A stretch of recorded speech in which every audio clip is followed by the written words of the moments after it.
પૈસાથી જો બધું ખરીદી એકાતું હોત ને તો આજે અત્યારે સોશિયલ મીડિયાની અંદર જાણીતું એવું નામ એટલે કે અનુરાગ ડોભાલ તમને કહું, કરોડો રૂપિયાની જેની પાસે પ્રોપર્ટી અને અત્યારના તમામ ક્રિએટરો ત્યાં સુધી પોગવાના સપના જોતા હોય અને અહીંયા પોગી નથી શકતા.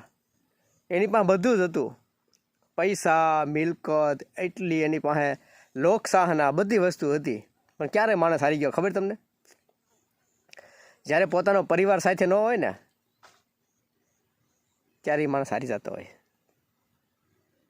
એટલે એ સાબિત કરી બતાવે છે કે તમારી પાસે કદાચ ગમે એટલા પૈસા હોય, ગમે એટલી મિલકત હોય, પણ જો તમારો પરિવાર તમારો ન હોય ને એટલે તમે ઝીરો છો, ઝીરો. પરિવારથી મોટી કોઈ મૂડી નથી. તમારો પરિવાર જો તમારી સાથે હોય ને તો એના જેવી કોઈ મૂડી નથી. પણ અત્યારે આ આધુનિક યુગની અંદર પૈસા પાછળની જે દોડ છે, અનુરાગ ડોભાલ પાસે શું નહોતું તમે વિચારો? એટલું નામ, એટલા પૈસા, છતાં પણ એને પરિવાર સાથે નહોતો ને એટલે પોતાને આત્મહત્યા હું કરી લઈશ એવું કીધું અને પોતે આત્મહત્યાની કોશિશ પણ કરી.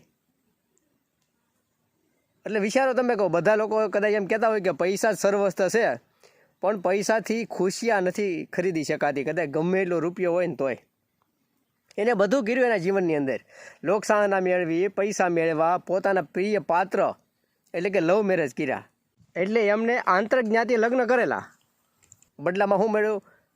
એના માતા પિતાએ એને છોડી મૂક્યો, એના ભાઈએ એને તરછોડી દીધો અને છેલ્લે એની પત્નીએ પણ એને તરછોડી દીધો. વિચાર તમે કરો, જેની યારે લવ મેરેજ કર્યા હતા ને એને જ એને તરછોડી દીધો.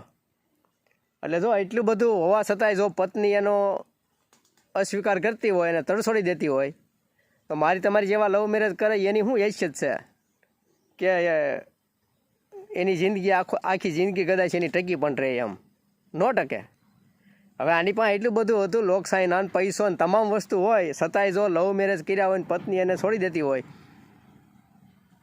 તો મારી તમારી જેવાની કોઈ ઓકાત નથી કે લવ મેરેજ તમે કરો ને સક્સેસ જાય, ન જ જાય. કારણ કે તમારી પાસે કાંઈ હોય નહીં એટલે માત્ર 400 મહિના ખાલી તમારી સાથે રહે અને પછી એનું મન ભરાઈ જાય એટલે સીતારામ. એટલે આવું હોય છે. આ સમાજની એક વાસ્તવિકતા છે કે ભાઈ ગમે એટલો રૂપિયો હોય છતાંય માણસ ખુશ હોય એવું ન માની લેવું.